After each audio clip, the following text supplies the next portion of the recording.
Bapak Dr. Gunawan, tek suara. Ini untuk tek suara. Saya duduk apa berdiri, Pak? Berdiri. Ya, karena saya tidak dari kursi, Pak. Saya berdiri, ya? Ya, kalau berdiri, izinkan saya. Karena kita itu seperti kayak bangunan kolom yang depan ini kursinya kosong untuk diisi. Ini seperti kayak jamaah masjid. Kalau kita mau gerakan jamaah, dakwah jamaah, hitungan 3 belakang yang depan sudah terisi. Silakan. Mohon maaf. Nabi Muhammad ketika perintah dalam perang Uhud kalah itu salah satunya apa? Tidak taat. Atiullah wa atiur Rasul wa ulil amri minkum. Yang pegang siapa? Saya. Kita tolong yang depan ini diisi dulu. Ya, waktu saya, ini kadang saya itu kan otaknya tinggi. Sing ojo keras-keras macet dulu. Siap. Oke, nah ini masih kosong ya. Silakan Pak, yang belakang.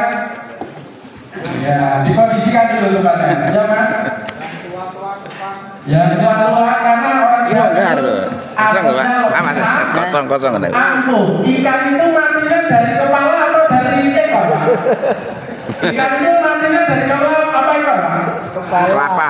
Kalau dari kepala, sekarang yang pegangin saya, kita tolong kursi yang depan-depan ini diisi. Itu masih kosong. Ya, biar suasananya hangat. Belum bergerak itu berarti DJ-nya gerakan jamaah, dakwah jamaah belum jalan. Ya. Ya, siapkan dulu ini diisi dulu. Ya, kursinya. Nanti kalau difoto itu biar keren. Ya. Kosong itu masih kosong. Saya mulai dulu. Ya. Oke, diperbesar Mas. Oke, diperbesar. Karena saya bagian kaderisasi, terima kasih kepada Bapak Dr. Suyanto yang telah memberikan amanah untuk menyampaikan. Saya ucapkan ahlan wa sahlan bihudurikum. Ya Syekhuna Dr. Suyanto. Ya, ini biar penuh dulu. Ya. Di belakang. Ini maju dulu Pak, maju dulu. Nah, pertama kali itu menata. Jadi menata dulu. Ini belum gerak itu. Belum gerak. Nah, minta tolong. Ya, minta tolong. Oh iya waktu. Nah ini dulu diselesaikan dulu Pak satu-satu. Duduknya itu Pak, kursinya Pak. Oh ke Pak Isa dengan ya depan dulu ya. Oke. Nah, siap biar lebih hangat semuanya. Kalau saya bilang pagi berarti tepuknya 1. Sepakat Pak? Sepakat. Kalau siang berarti tepuknya 2. Kalau malam tepuknya setengah. Bisa kita uji coba Pak? Setengah berarti tidak tepuk Pak. Kita tes literasi dulu. Pagi, malam. Literasinya belum. Oke. Pagi, malam. Ini salah satunya kursi ini. Pagi, malam. Nah, tepuk tangan untuk kita semua. Itu judulnya sudah dibantah semuanya. Karena seperti pesannya Ayahanda Bapak Joko Rianto SHMH, itu salah satunya dari anak itu harus sudah dikader. Nah, harus sudah dikader. Jadi saya gambarnya itu hanya ilustrasi saja. Anaknya siapa saya tidak tahu. Bismillahirrahmanirrahim. Assalamualaikum warahmatullahi wabarakatuh. Waalaikumsalam. Sudah hangat semua Pak? Iya. Ya semuanya biar hangat. Ya senyum jahit. Oh semuanya bilang Pak. Senyum jahit. Suaranya belum kompak di sini. Senyum jahit. Oke, sejak dari tadi kan ngantuk semuanya sebagian. Baik, waktu. Nah, aktivitas saya salah satunya adalah seperti Pak Sukidi di RRI ya Pak ya. Nih, jadi dai.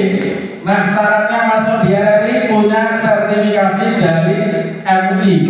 Nanti Bapak Ibu, Bapak-bapak bisa. Sudah dibaca. Baik, saya langsung saja. Di sana ada kata Kita berbasisnya tadi sudah dibacakan Quran surah At-Taubah. Ini yang saya tekankan, ayat 18. Di sana dinyatakan a'udzubillahi minasyaitonirrajim. Innama sesungguhnya, bareng-bareng Pak, biar semangat. Innama sesungguhnya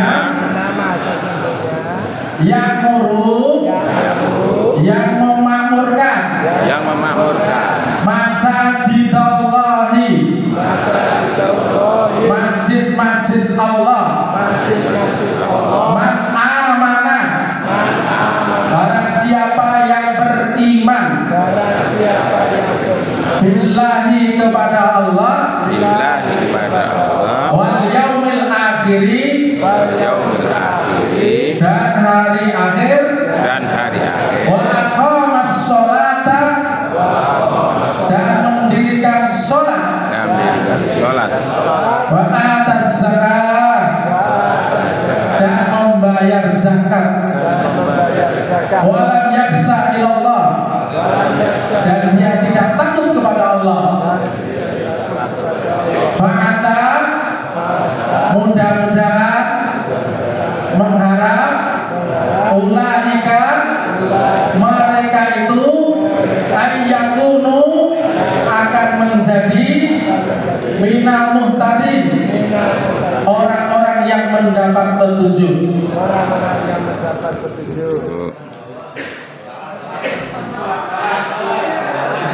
Ya, mendapat jalan. Oh ya, mungkin kopiannya kurang dikit. Kecuali kepada Allah. Ya, siap, berarti memperhatikan. Tangan untuk kita semua.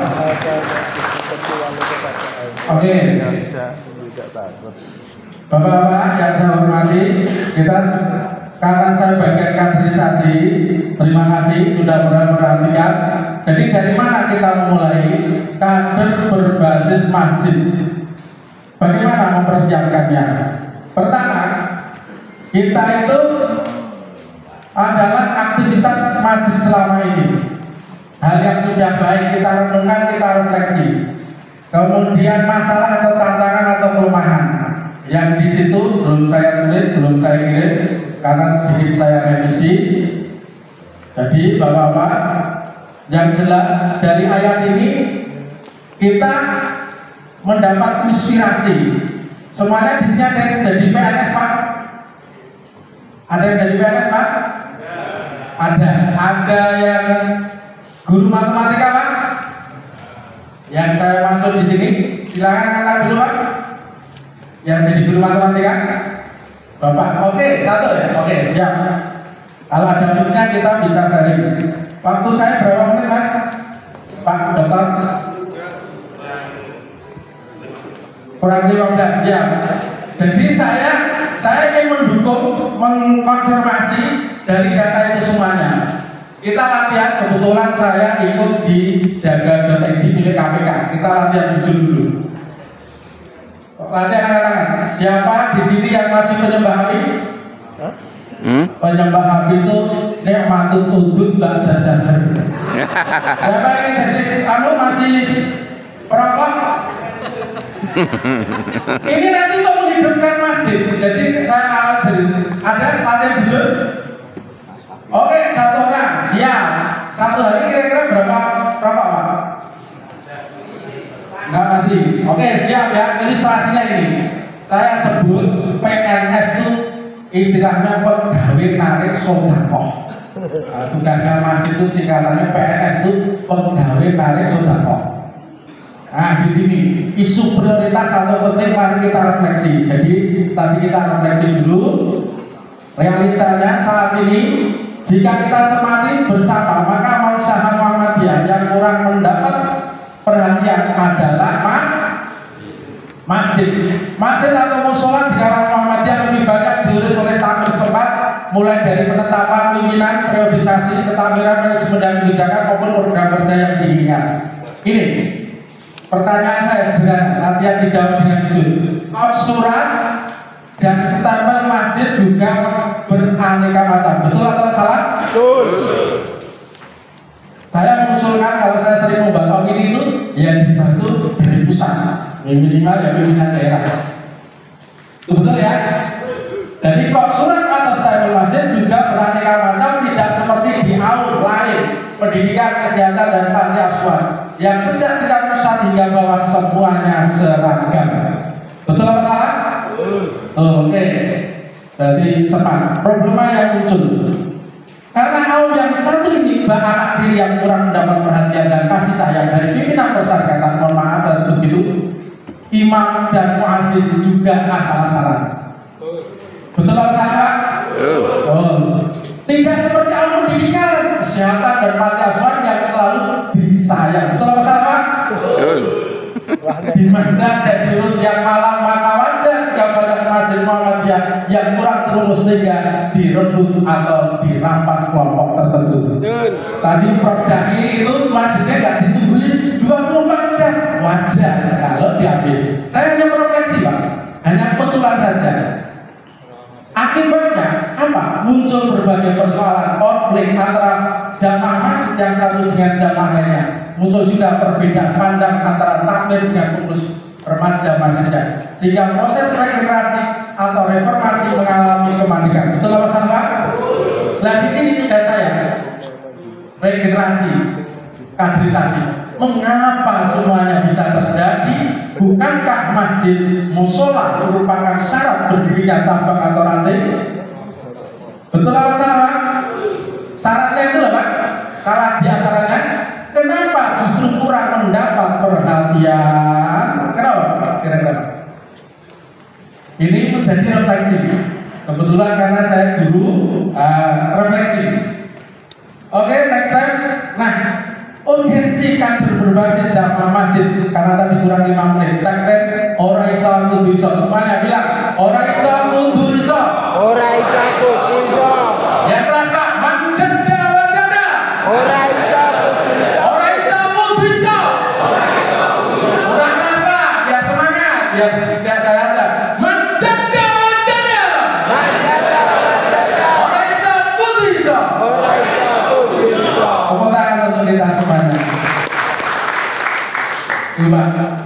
Jadi saya berdasar. Nah, hari ini hari yang luar biasa. Hari saya menangkap aura-aura kader persyarikatan berbasis masjid. Apakah siap jadi PNS? Tadi dalam surah At-Taubah itu tadi, wa atas zakat, membayar zakat. Ya Pak. Wa masalah pendidikan salat. Jadi pegawai tarik sedekah biar keren Pak. Ini hanya istilah saya PNS. Nah, jadi kategori masjid berdasarkan letak.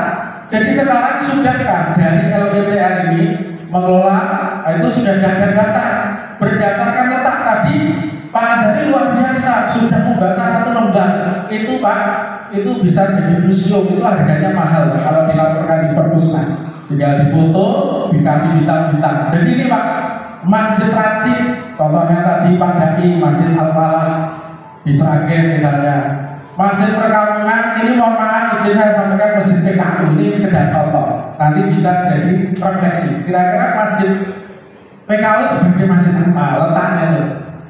Masjid perkampungan, masjid perumahan, masjid perusahaan, mall, desa, lembaga atau pendidikan. Jadi kaderisasi bisa melihat dari sisi letaknya di mana, begitu. Lanjut. Nah, ini sekedar aktivitas saya. Jadi saya ada musola, kemarin saya sudah izin musola Langgan Takarur. Walaupun kecil, saya selalu berikan. Jadi ada orang yang butuh Al-Quran, kita berikan. Ada orang butuh ini, kita kasihkan. Ini sekedar contoh. Karena saya aktivis sosial berbagi nasbun itu kebetulan ada acara KND itu dibeli acara KND itu oleh KND sendiri. Andi F. Roya itu. Saya ada sana karena sering menulis berita. Terima kasih Pak Solahuddin Kolomos yang luar biasa. Akhirnya saya tahun 2015 masuk di acara KND. Hanya berbekas surah Al-Ma'un. Tepuk tangan untuk kita semuanya. Muhammadiyah adalah luar biasa. Nah, peta jamaah. Jadi mengkaderisasi itu saya seperti ini. Takmir menentukan area kader masjidnya berapa jumlah mereka dan berapa yang sudah menjadi jamaah tetap. Jadi tugasnya takmir musola itu mengecek, mendata. Kemudian bisa nama masjid, jenis masjid, target, kado, jamaah aktif, data jamaah. Sudah punya data jamaah, Pak? Dereng. Sudah. Dereng. Oh sudah, belum. Oke, ini refleksi Pak. Refleksi. Berarti data itu penting. Berarti nanti bisa database-nya dimasukkan. Berapa menit lagi Pak? Oh sudah. Terus bagaimana cara mengumpulkannya? Bisa lewat remaja masjid. Bertanya pada teman sebaya. Dari semua nama yang ada, siapa saja yang sudah ke masjid? Siapa yang belum ke masjid? Siapa yang non muslim? Lalu membuat peta kami. Sudah dilakukan Pak? Belum.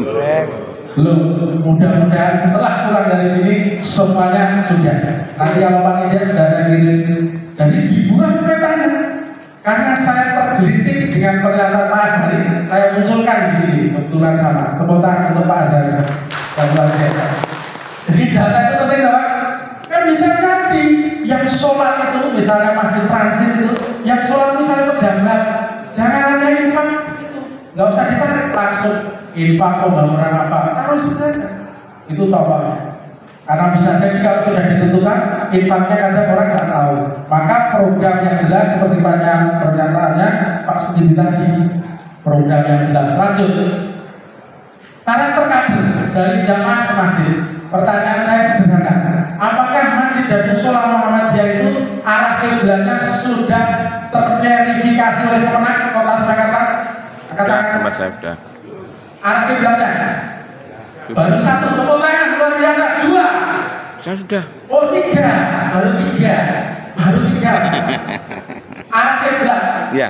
Dakwahnya Haji Ahmad dalam salah satunya arah kiblat. Betul. Itu gampang Pak, tinggal lapor Kemenak tidak bayar. Salah satu prakteknya di Muhammadiyah 1. Saya lapor ke sana. Saya minta tolong arah kiblatnya karena lantai 1, lantai 2, lantai 3 itu berbeda arahnya. Sedikit contohnya, kalau di SD Muhammadiyah 1 sekitar ke sana menghadap. Segini seperti ini. Jadi mulai hari ini biar orang itu mantap. Walaupun menghadap ke sana mana saja boleh, tapi pulang dari sini mungkin kita bisa lapor Kemenak. Kalau tidak berarti bagian di Majelis Muhammadiyah itu. Jadi kita bisa melihat kader usia lanjut suka sholat sirinya, zikir, munajat, mempersiapkan husnul khotimah. Kader dewasa sangat menyukai keilmuan, kritis, menyumbang infak. Kalau dokter-dokter ya jadi kader anak muda, nah ini tagline-nya cangkok doyan sego orang dian semoro. Jadi kadernya nanti tamu bisa, oh yang senengannya hekeng ngaji atau mana itu biasa kita ikuti. Kalau disuruh wes, oh berarti seneng wes, itu bisa dijadikan kader. Kemudian kalau jeram dan sebagainya. Terus kader anak itu next step, kader wanita itu next step. Jadi yang jelas dari kalau sudah maka ketemulah visi. Apa visinya PKSI? Visinya adalah sudah dibaca semuanya adalah dan lihat semuanya adalah. Nah, mewujudkan manajemen majelis yang solid, adaptif. Jadi sesuai dalamnya. Mohon maaf kurang 1 menit. Oh siap, terima kasih tepuk tangan untuk kita semuanya. Dari saya mohon maaf lahir dan batin. Sekali lagi terima kasih pada kesempatan ini. Saya ingin hari ini membuka mindset seperti tagline di kita, wacana ilmuwan dan Islaman. Jadi hari ini pulang masjid-masjid kita sudah didata. Mana jamaah muda, jamaah tua, terus apakah masjid kita itu sudah terverifikasi arah kiblatnya, yang pandai dan sebagainya. Terima kasih. Nasrullah wabarakatuh. Assalamualaikum warahmatullahi wabarakatuh. Waalaikumsalam warahmatullahi wabarakatuh. Terima kasih Pak Cerito. Ternyata kalau dihitung-hitung ini waktunya kurang ya. Jadi mungkin ada ditindaklanjuti lagi dalam yang khusus, tapi sebetulnya yang beliau sampaikan tadi itu adalah tentang pengkaderan melalui jalur masjid. Karena di Muhammadiyah jalur pengkaderannya juga ada beberapa, di antaranya adalah melalui masjid. Kenapa melalui masjid? Karena masjid itu adalah otentik daripada jamaah kita. Itu. Jadi kalau di masjid kemudian di situ ada pengajian-pengajian yang menjadi media pengkaderan, maka akan muncul kader-kader yang genuine gitu ya. Sebetulnya tidak cukup dengan sumber daya manusia. Ada sumber daya lain yang perlu diperhatikan oleh Muhammadiyah, yaitu sumber daya keuangan. Jadi ada sumber daya manusia, ada sumber daya keuangan, dan mungkin ada infrastruktur yang juga harus menjadi perhatian. Nah, dalam materi berikut ini pada dasarnya adalah kita akan beliau akan sampaikan tentang bagaimana mengelola keuangan masjid, karena masjid ini adalah ujung tombak yang perjuangan kita. Bagaimana kalau boleh saya menggambarkan itu seperti RT dan RW yang paling bawah. Jika kalau ini betul-betul berdaya, baik itu sumber daya manusianya maupun keuangannya dan sumber daya yang lain, ini pasti akan mantap betul. Saya persilakan kepada Pak Reynald dari Lajismu untuk menyampaikan materi tentang manajemen keuangan masjid dan pendirian KL serta gereja. Saya persilakan kepada Pak Reynald untuk menyampaikan.